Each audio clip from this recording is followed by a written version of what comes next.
queríamos tomarnos un tiempo, Eugenia, para charlar sobre la figura de Miguel Lipchi y el legado de Miguel Lipchi. Se llama Juan Carlos Abalza y tiene la gentileza de habernos atendido para conversar esta noche en Zona Crítica sobre Lipchi. ¿Cómo le va, Juan Carlos? Buenas noches. Bien, ¿cómo están ¿Qué ustedes? tal? Bueno, en principio preguntarle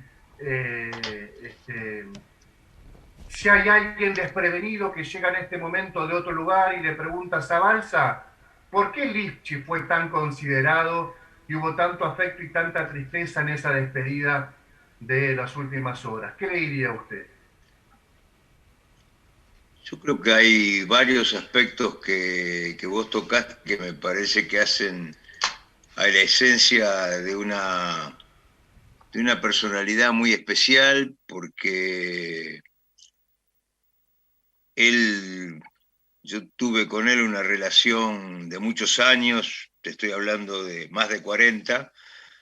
Es más, digo, anecdóticamente, cuando él se suma al socialismo, eh, participa del mismo núcleo que participaba yo, que éramos graduados universitarios, que yo coordinaba en ese momento. Y bueno, a partir de ahí se gestó una relación muy intensa desde lo político, porque él es un tipo muy especial, que además tenía una enorme capacidad de trabajo y también una enorme convicción de que había que estudiar para poder resolver los problemas.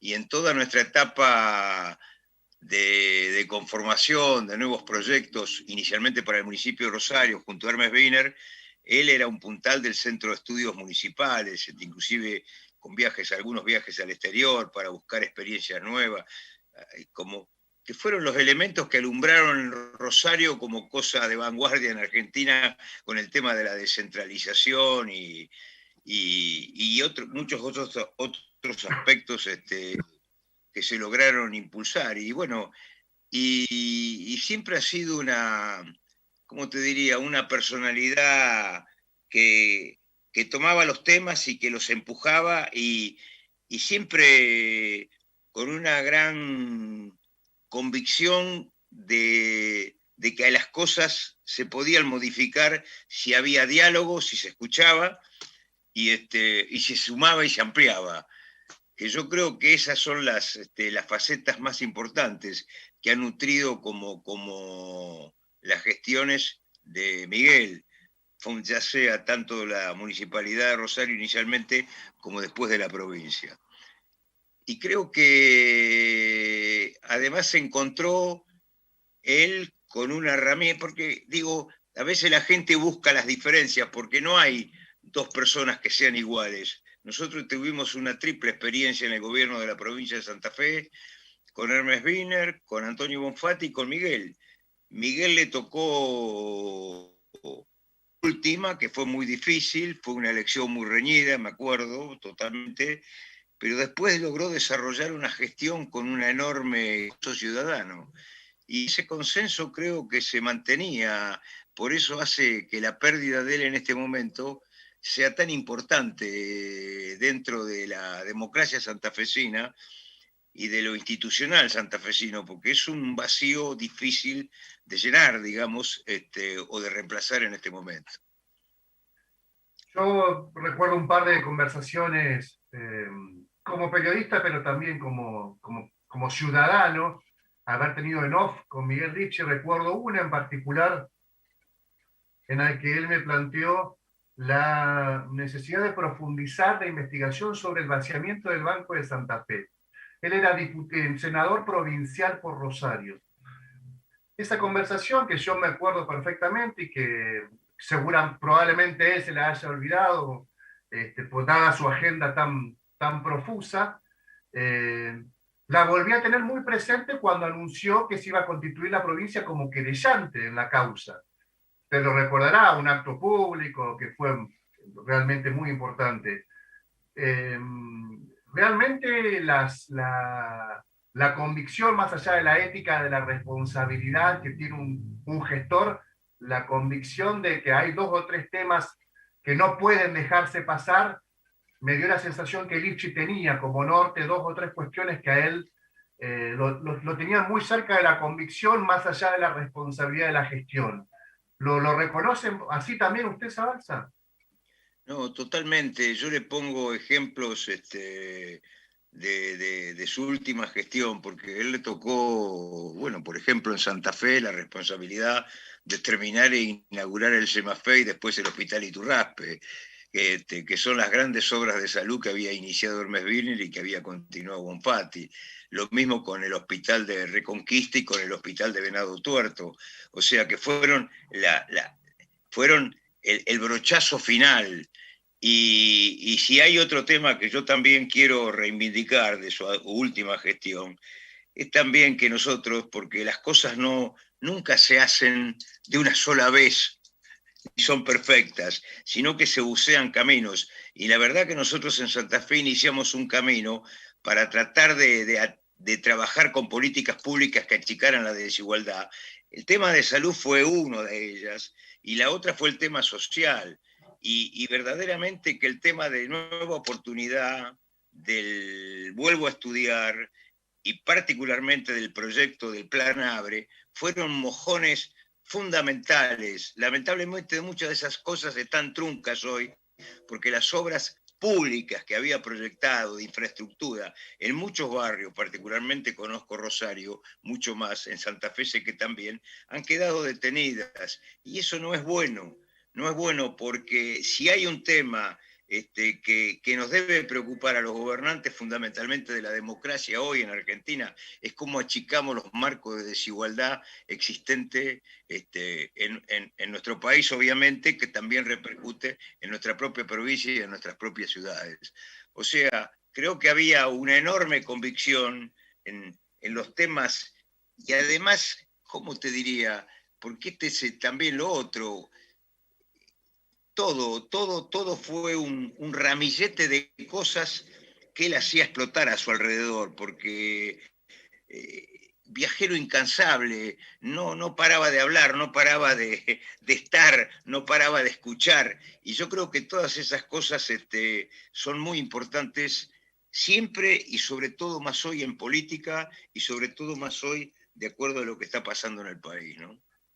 Bueno, hay toda una teoría sobre el factor humano, ¿no? Aquel científico sin recursos que logra un descubrimiento enorme, aquel político con todo en contra que logra revertir una situación, aquel juez que tiene la presión de distintos poderes y que logra, sin embargo, llevar adelante el ejercicio de la justicia.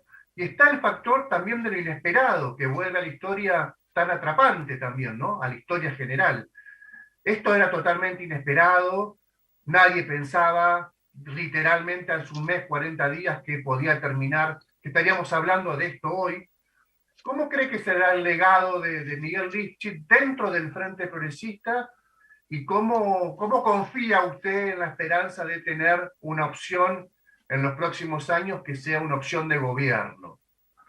Yo creo que la responsabilidad de los progresistas en la provincia de Santa Fe, con eso me refiero al Frente Progresista, es que siga habiendo progresismo en Santa Fe, porque ese es un faro imprescindible para toda la Argentina. Eso creo que diría, un legado básico de él.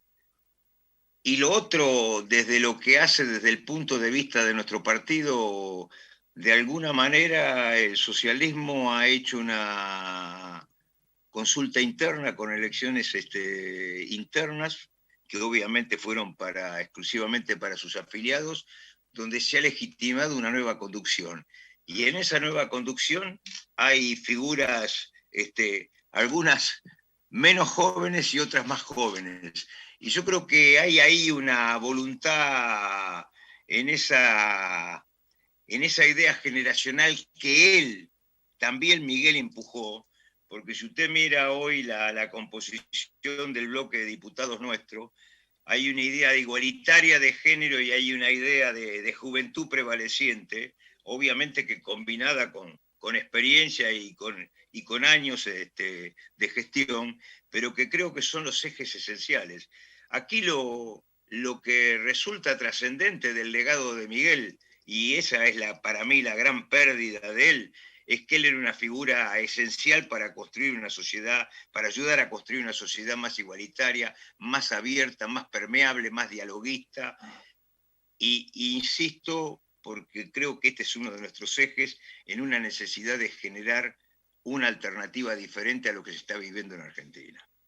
Porque hoy nosotros estamos viviendo en Argentina una situación donde la política, y estoy hablando de la política que miramos y que funciona desde Buenos Aires, en vez de resolver por acuerdo los problemas de la sociedad, que son problemas muy graves y que requieren la máxima responsabilidad de los ciudadanos, pero también la máxima responsabilidad de quienes están a cargo de las mayores conducciones institucionales, una actitud diferente a la que se está viviendo hoy. Y yo creo que en eso hay un legado de Miguel de suma de construcción, que es necesario rescatar, y que estoy seguro que Santa Fe va a recorrer ese camino. Euge. ¿Qué tal, Juan Carlos? ¿Perdón? Muy buenas noches, Juan Perdón. Carlos. ¿Cómo le va? Buenas noches. Los últimos días, bueno, desde que se conoció la triste noticia, se han escuchado diferentes voces de referentes, incluso de personas que trabajaban, que tal vez no eran de las más conocidas, pero que trabajaban en el entorno con Miguel, y algo que destacaban era la visión a futuro que tenía, que no era una persona que se quedaba con lo que pasaba hoy, a esta hora, en este día, sino que tenía una proyección a futuro muchísimo más extensa que cualquiera de las otras personas que lo rodeaban en su contexto. Teniendo en cuenta esto, teniendo en cuenta el legado que usted mencionaba, ¿cuál era la provincia que se imaginaba Miguel? Ustedes han tenido tal vez alguna charla en la cual se proyectaba de aquí a un futuro, tal vez no tan lejano, pero ¿qué tipo de provincia él esperaba poder conseguir a través de su trabajo o a través del trabajo de las personas que lo acompañaban?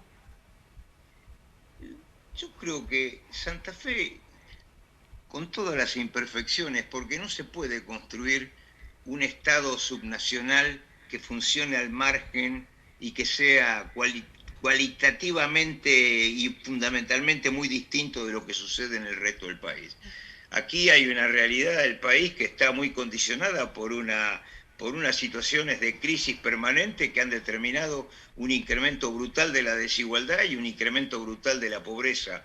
Y yo creo que este es un tema esencial que tenemos los argentinos que resolver. ¿Con esto qué quiero decir? Porque esto está influenciado por políticas macroeconómicas que no se dibujan desde Santa Fe. Pero creo que nosotros desde Santa Fe hemos logrado plasmar una provincia que institucionalmente funcionó, que tuvo diálogo institucional, que quedaron temas sin resolver como el tema de la seguridad, porque eso está claro, pero que necesita de la concordancia de los tres poderes y necesita la concordancia de un diálogo muy abierto entre todos los sectores políticos y sociales de esta provincia. Y esa es la línea rectora que guía el pensamiento, y esa es la línea, digamos, de mensaje hacia el futuro que tiraba Miguel Lichi, y que creo que estamos, y creo que el Frente está en posibilidades, en condiciones de seguir impulsando. Creo yo que hay que incorporar nuevas gentes. Mire, si hay una cosa que me ha impactado enormemente en estos días, y si usted quiere, me ha hecho una suerte de sentir un optimismo, es la cantidad de adhesiones y de manifestaciones, no simplemente desde lo político, desde lo social y desde los distintos sectores, del trabajo, empresarial, organizaciones de distinto tipo, rescatando todos estos elementos positivos que estamos planteando en este momento de la vida y de la gestión de Miguel Lichi. Entonces yo creo que se puede construir y seguir construyendo y afianzando una provincia que funcione institucionalmente mejor, y se puede también ayudar a construir un país más democrático y más igualitario. Bien. Zabalza, le agradecemos mucho por su tiempo, que tenga muy buenas noches y gracias por haber participado con un recuerdo, una semblanza a Miguel Lichi. Muchas gracias. No, gracias a ustedes por tomarlo, y infinitamente agradecido por la convocatoria.